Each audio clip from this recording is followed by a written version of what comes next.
cannabis is a huge part of the counterculture. Any consumer who hasn't already gone and got prescribed will go get prescribed. But cannabis is like a subculture, and so if people smoke dope, they're normally cool. Hello everyone, and welcome back to Sex on Energy. This is MJ, and today I have two amazing guests with me. First one, we have Will. Hola, ¿cómo estás? Muy bien. Can we just start off with do you know what my favorite thing to smoke is? What is your favorite? MJ. MJ, oh, I love that. And then on the other side we have Alex. Alec. Alec. There you That's go. the Oh, one. sorry. No, you're right. Okay, cool. So how are you guys doing today? We're pretty good. Just cruising. We just did another art show for our first kind of cannabis themed art show that we've ever done and curated. And it went pretty good. We got probably, over a few hundred people through the door, and it was pretty good representation of what we were trying to achieve. So we're pretty stoked on that. That's good. Well, that's what we're gonna get into tonight, guys. Alec, were you gonna give an introduction about yourself? Speaks for itself. You can Google me. Love that. I know MJ did. No, we're just catching up on sleep after the expo. I'm a publicist by trade. My company does all sorts of things: general labour hire, content creation, marketing. We specialise in guerrilla marketing and publicity. That's cool. And just muscle for hire, I guess, boots on the ground. Okay, so let's get into why we are here. Which is the art installation, I would say? Exhibition. Exhibition. Yeah, so this exhibition for 420, today happens to be 420. Happy birthday, Happy 420. Happy 420. I wish we could do something on camera, but we can't, it's illegal in Australia. Well, it's... What are we talking about? Can you be more specific, please? I'm pretty sure if we're filming it's legal. No, We have to do like that. How can I say? The VIP for some people. Maybe in another page. Well, or in a mainstream. in Australia nowadays, medicinal cannabis is legal. So Medicinal, yeah. yeah, when we started the protests more than a decade ago, the publicity stunts every 420, we didn't even have medicinal cannabis. Now anyone can ring up and just get prescribed. So I guess the next steps is just to fix the driving legislation. Yeah, they want to approve now. Yeah, it's in process. Yeah, it's been in process for a long time, but I think we will see some more advancements in legislation change in the coming months or maybe a year or two, at least in New South Wales anyway. The other states might have a bit further to go, and it's all on a state-by-state basis. But basically the art exhibition is just a celebration of how far we've come, tied together the 10 stunts, celebrated the photographers and videographers who have helped capture it throughout the years, and just brought everyone together, I guess, just to celebrate the process and the results that we've already seen. That's really cool. I really like it, I think it's the first, I've been 6 years in Australia, and it's the first time I see in Sydney specifically, like an art exhibition like that, like more bold and apologetically as well. I think we need more, and I'm pro marijuana, to be honest. Even though I'm not a daily consumer, I used to be. I feel like marijuana is not like alcohol at all. No one have kill people, don't become violent. There is all the factors that I believe they can help. And there is a reason why it's approved medical, but not like for entertainment or... Well, the next steps, we'd like to see it being sold more freely, even like a vegetable. Like other countries, like Barcelona, Amsterdam, Thailand. Yeah, I just got back from America. It was great there. Like, you can choose, like, the consumptions. Yeah. And I used to be a heavy consumer. I barely smoke or consume it these days, but still very passionate about the fight to fix the last pieces of legislation. That's awesome. Well, and you, William? How did you start this? How did we start this? World? Willy's World. I used to run a big online website called Ballin' on a Budget. We had over 1.1 million fans on Facebook. Prior to that, I had a men's magazine, kind of like FHM or GQ. We were doing that quarterly for about 2 years. It was called Apollo. And then before that, well, in that period, I was a professional freestyle and big mountain skier for 13 years. I was on the Freeride World Tour. I was getting paid by a lot of big sponsors and traveling around the world and being a rock star and just competing in big competitions and filming for movies and shooting for magazines and going on random trips all over the world. Through that, obviously skiing and it's very countercultural sport like surfing, and surfing and skiing are what I grew up doing. And in these sports, cannabis is a huge part of the counterculture. So when I was very young, when I was probably 14, 15, I started smoking cannabis, and it became a big part of my life and a big part of my identity. There was a huge influence from quite a few famous pro skiers that used to use cannabis a lot in their kind of edits. They'd be smoking weed, or they'd have Rastafarian imagery like Candide Thovex or Tanner Hall. Cannabis has been a big part of action sports and counterculture since the beginning, and that's probably some of the biggest dope dealers in the world back in the day funded a lot of their companies that they started, like surfing companies, and it's all synonymous with counterculture, and skiing, surfing, they're all synonymous with cannabis culture from the get-go. And so that kind of influence and the bohemian influence that my parents' friends had, and hanging around a lot of, rock and roll people and musicians and artists and stuff growing up in eclectic places around the world, it kind of influenced me to really enjoy cannabis and, define it as a big part of my life. That's very interesting. It's a lot. It is a lot, and I love that. And I've been selling. I traveled around the world. I was the plug for many years in many places, in Japan and in Switzerland and in America and in Canada and New Zealand and South America a couple of times, to Bariloche and to Portillo in Chile. That was pretty cool. It's a very pretty place. And around the world, it's like skateboarding or surfing or skiing. If you travel around the world and you meet someone that's a fellow skier or a fellow surfer or a fellow skateboarder, just kind of like graffiti. Graffiti's a little bit more kind of like gritty than all these action sports. But cannabis is like a subculture, and so if people smoke dope, they're normally cool, and you become friends with them, and because if you are a big pothead, you're always on a mission to get more pot. And so I've been on some crazy missions around the world with some of the coolest people that I know, and that's part of our history and legacy of how we met and our relationships and also smoking weed in really beautiful places. That's fun. Getting high while you're skiing or on the chairlift or in the gondola, hotbox in the gondola, like all this is a huge part of my life. But just for the record, I can ski very well when I'm stoned, but I can't surf high. That doesn't work for me. I don't know why. Well, you know your limitations. I know my limitations. Which is good, though. Yes. Yeah. Well, 10 at a time. 10 at a time. Yeah. Well, actually, I really like the pop culture of cannabis, and you say most of the people who consume, they're pretty cool. Like, I have to say, I lived in Germany, so I know the vibes, and I've been many times in Amsterdam, and people are very open-minded, more relaxed, and I feel like we are not doing anything wrong. That's right. Who are we hurting? Yeah, that's how the name come about. Yeah, that's the idea of your exhibition. And then talk a little bit more. I want to know what exactly is in the exhibition you just ran in Sydney. So some of the stunts included fake plants and buds, which I make for film and television. So we've released them out. We've even sent them over to Hollywood, Colombia even, for film productions there. We've done every major production that's producing like streaming or film and television content in Australia. Tell them some of the... so like Foxtel High Country, I think that's on Binge, which is owned by Foxtel. Netflix Clickbait, off the top of my head. We've done like ABC, SBS, Channel 7, 9, 10, what was the other one, Stan. So yeah, we've done different productions for all of the major production houses.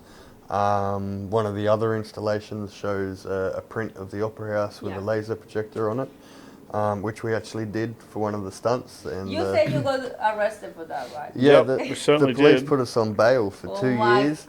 We weren't allowed to talk to each other legally. For 14 months. Yeah. And because I signed the bail form like an idiot, because I'd never been arrested before in Australia, I was banned from the Sydney CBD for, I was banned from being 4 kilometres from the Sydney Opera House for 18 gosh. months. I told them I wouldn't sign it, so they transferred me to another holding cell, and I ended up spending like 14 hours or 18 hours in basically in it's not real jail, but in Remand a jail it's cell. called. Wow. And then my lawyer came in. It was his day off. He was in just in jeans and whatnot. We went into a video link. So I'm there. I'm still in a bathrobe because we did it from the Park Hyatt across from the Opera House. Oh my god. I forgot to yeah. I forgot to take a jumper in that night, so I just wore the bathrobe So while we're doing the put stunt. the projector near the Park Hyatt. Yeah. And then, Off the balcony. One of the Okay. projectors there were multiple around the city. Yeah. So one of the projectors was in the Park Hyatt Hotel, and that's where I was stationed. Will was out on the harbour foreshore. But Next yeah, to the I just International Cruise forgot Terminal. to take a jumper, so I wore the robe that the hotel provides, and that's what I got arrested in. cold That's what I was today. in jail in, and then that's what I went to Video Link and saw the judge. so the police saw the thing and then they start like running around like what the hell is going Well, on? while it was projected, the Opera House turned the lights on because they can obviously see on their CCTV Yeah, exactly. that the sails are lit up. So they turned the lights on to try and drain out the light that we were The light projecting. you were projecting? Yep. And then as time went on, our plan was pretty flawless, apart from the fact that the rendezvous spot at Pancakes on the Rocks was closed due to staff shortages. So they're usually 24 hours there. They had this handwritten note on the door saying that they're They didn't have a staff. yeah, so short on that's- staff. And they were closed. So we ended up going back to the hotel, which we probably could have picked a better idea, but it all worked out great. The police would have come found us the next day anyway. Yeah. Because there is cameras everywhere there, Yeah. so it was pretty. Well, it made international news. I did a test run a month earlier and projected on there just for a few seconds, and the police got in touch with me through my number plate that I drove into the city with. So they already knew exactly what was going to happen. They look at our record, they see Yeah. that we've had interactions with them every April 20th. I'm sure they could put 2 and 2 So together. you every 420 For 10 years. for 10 years. Except for you've been last doing year. it. Last year we had a year off because we were too stoned. No, we've come pretty far. Like a lot of what we've set out to do hasn't necessarily succeeded in the way that we would have preferred, but it's succeeded enough I that think it's been succeeding enough. I mean, yeah. Not But what do really. you think is missing right now? Full legalization of adult use cannabis and the ability course. to buy it like alcohol. And all drugs should be treated as a health issue. But then they need to and then provide the right They need to rehabilitation decriminalise it, services. and then they need to tax the cannabis, and then they need to use the tax money that they make for roads, hospitals, and for programs for people that are addicted to harder drugs. Okay, now I'm gonna ask something here. When you buy medical marijuana, it's regulated for, obviously there is private institution, but also all these institutions have been regulated for the government, right? So are we paying taxes or not for them? You are paying taxes. You are paying taxes on it, but not to the extent that an adult use recreational market could provide. Oh, yeah, It's only absolutely, very yes, small because yeah. there's a barrier of entry that you have to actually go get a prescription to do it. Prescription. Now the Oh, barrier of they're entry isn't making that high, They're making a But- bit of money through licensing for the farms that grow it and the people but that not nearly import of what it but- is. Australia's got an $8 billion black market cannabis industry, and the medical cannabis industry here is not nearly at that rate. And it all goes into the coffers of organised crime. And we want to take that back, and we want to give that back to the Australian public. And then we can provide a better standard of cannabis for everybody, better options, better variety for the consumer, and then also the people that consume cannabis at home and that cultivate their own cannabis, whether it's for adult use or it's for medicinal purposes. People should not go to prison for that. And that's one of the reasons what we started on. The other reason is the drug driving laws, about how that the test at the moment, the swab test, only tests for presence. It doesn't test for impairment, which means that when it goes to court, that should be thrown out the window, but that's not how it happens. And so, we've been pushing hard for the change of the drug laws, state by state, and we might have done it We've done it, I think, in Tasmania. We've done it in Tasmania's laws were set up they were written in such a way that as soon as cannabis started being prescribed, Yeah. they automatically had a defence for it. Okay. Whereas because things are different from state to state, none of the other states had that luxury. But also in Canberra, it's a bit more. Canberra, you're relaxed. allowed to grow your own. You're Yeah. still not allowed to drive.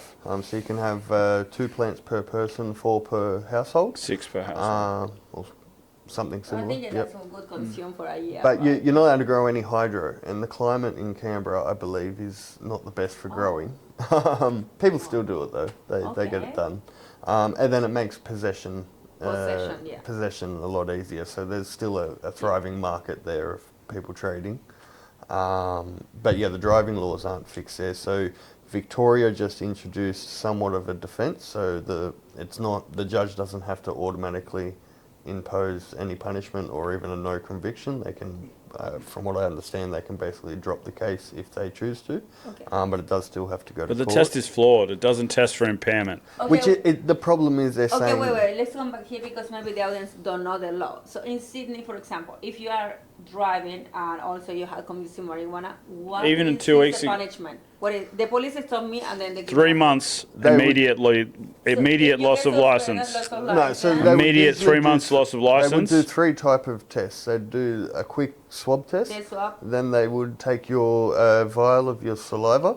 Then they would take you, if you're positive on the first one, they'll take you back to the station and do another, it's like a machine test that they've got back at the Yeah. station. So either way, if you're positive Only on, tests for presence. It doesn't test for impairment. But that's the So thing because with marijuana alcohol, is staying in it you has a except test. for 1 month, right? Yeah, but in your saliva, it's not. It's unlikely that it's going to be in your saliva a month Okay. later. Maybe 10 days. It's possible. It really depends Yeah. how much you consume and In our, yeah. a whole In- different in bunch our- of in our factors. Certain But the time test frame. doesn't read an impairment, so They're there also- shouldn't.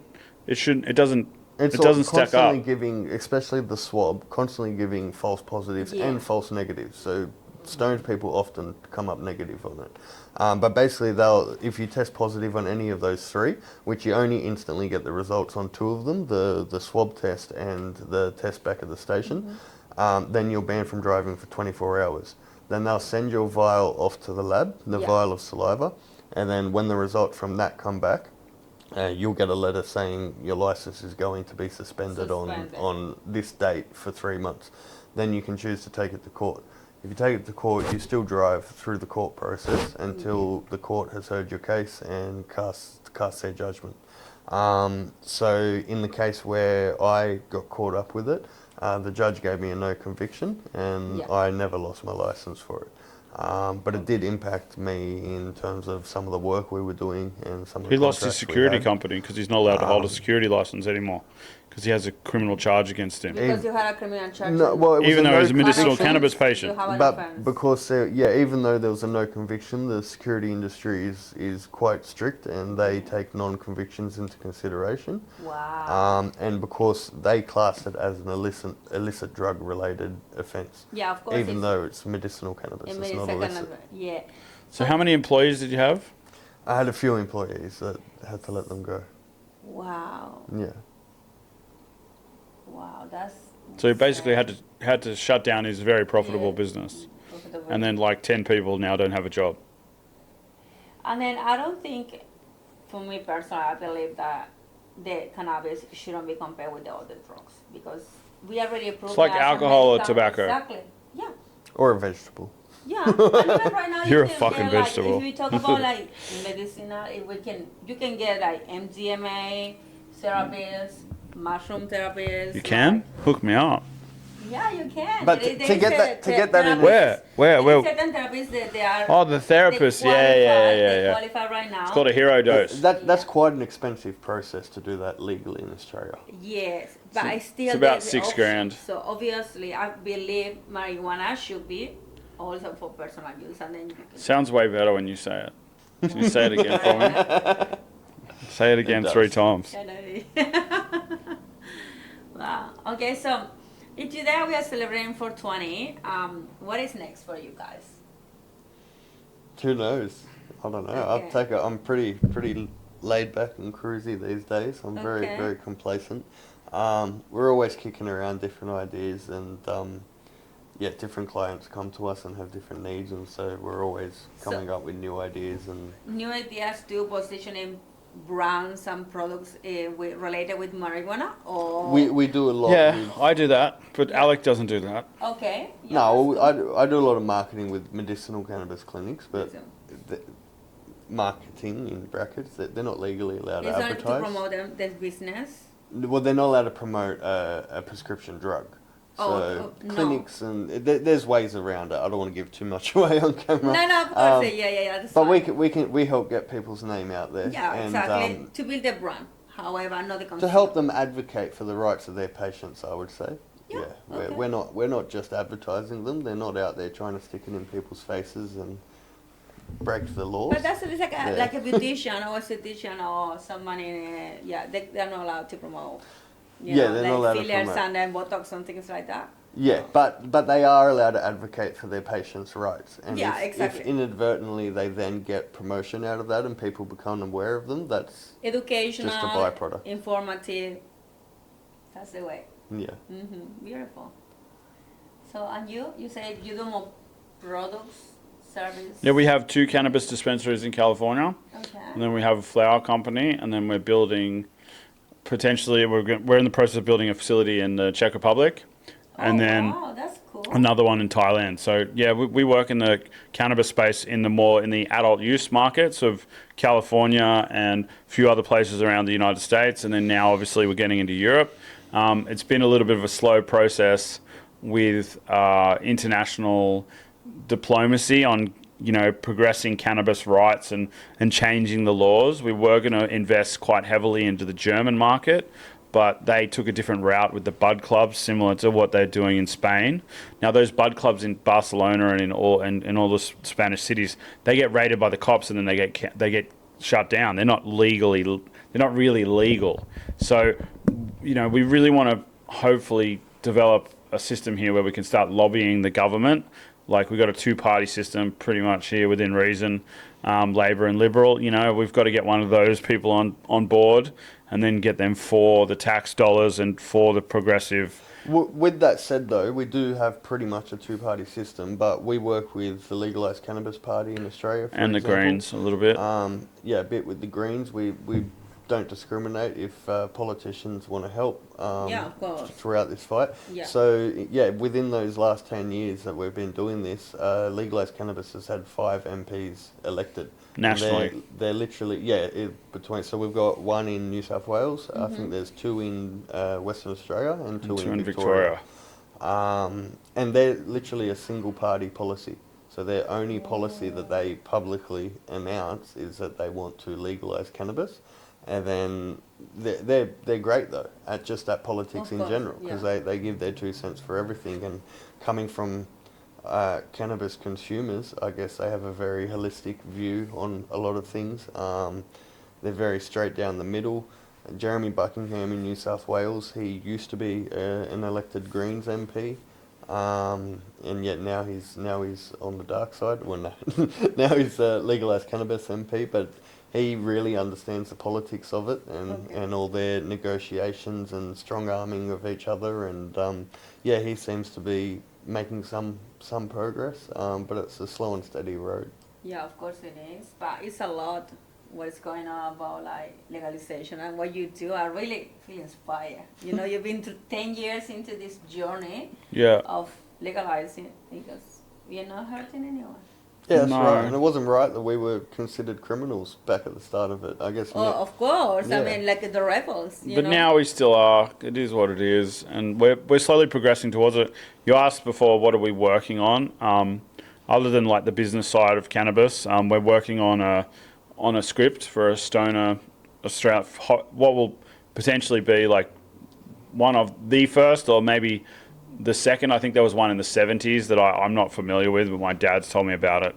A stoner movie about a coming of age story, like a road trip about cannabis, and like really inflicted into the Australian stoner culture. I think we really think that's a story that needs to be told. We're also working on a couple of documentary projects with some potential streaming outlets that we won't talk about yet.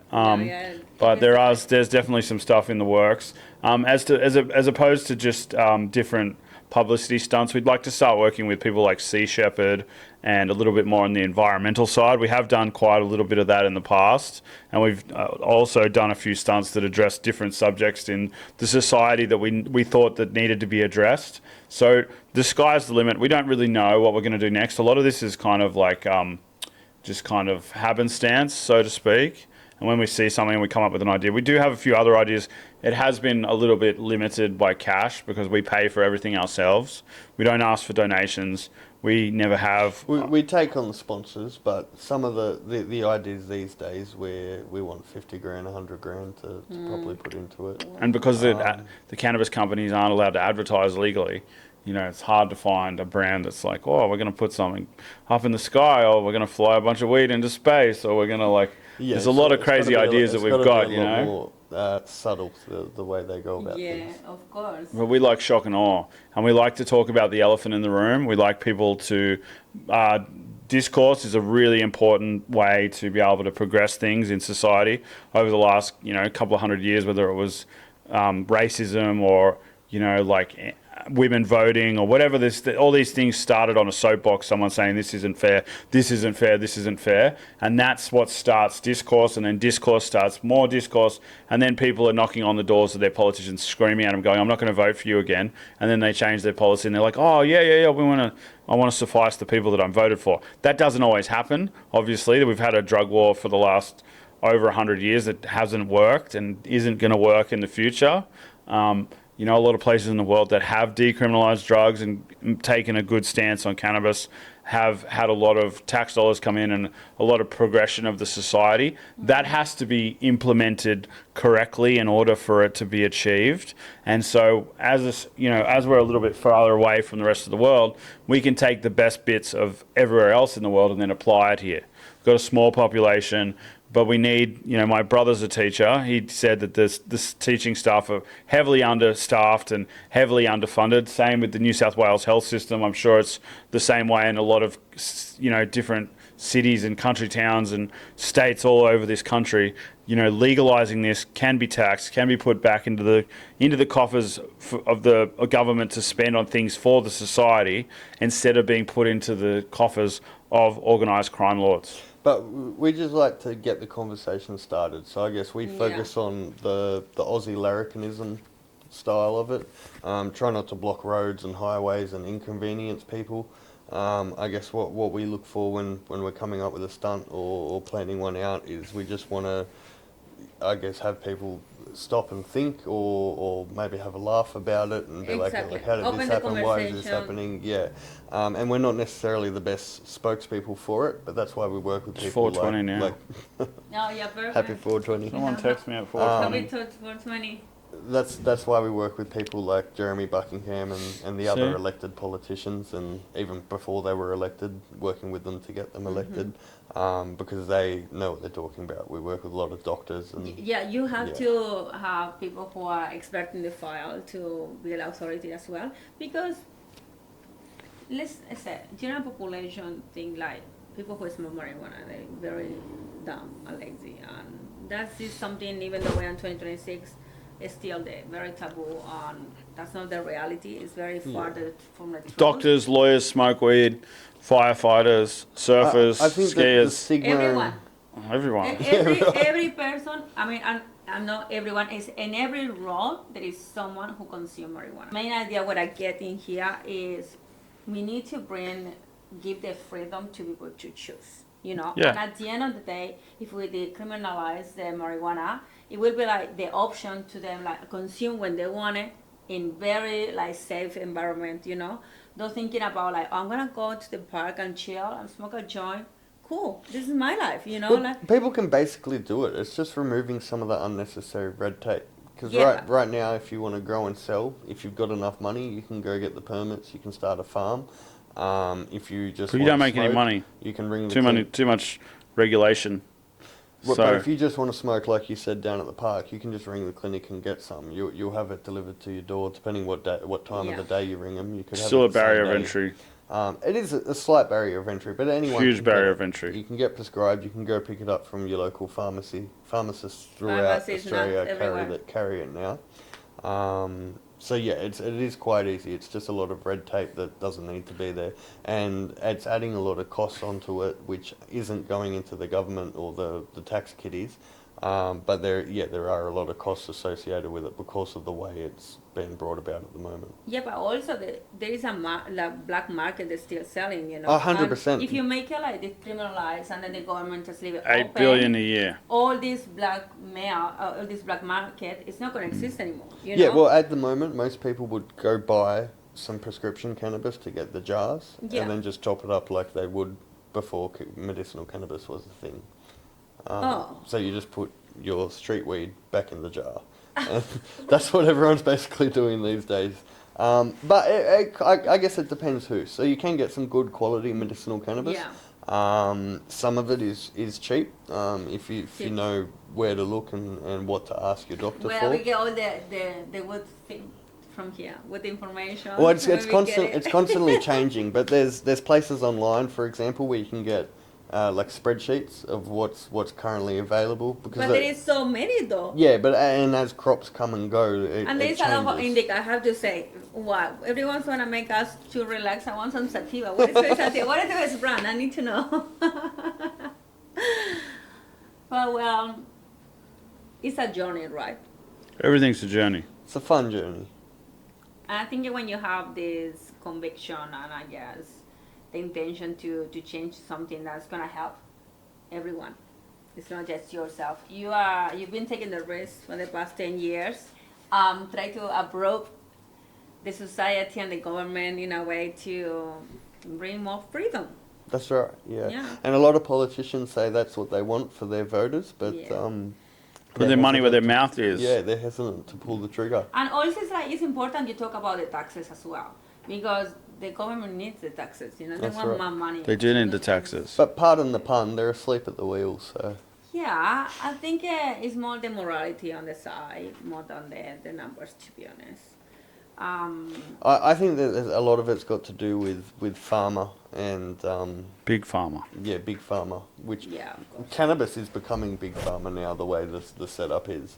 Yeah. So I think that's Not what's helping really. the laws. But it might happen. No, it is. But that's the scare of, The- you know, think about it.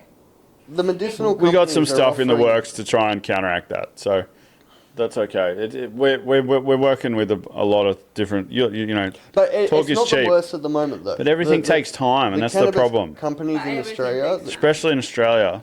It's not as bad as like, a lot of other countries in the world where everything's like takes a billion years. Here it takes a million years. well, Yeah.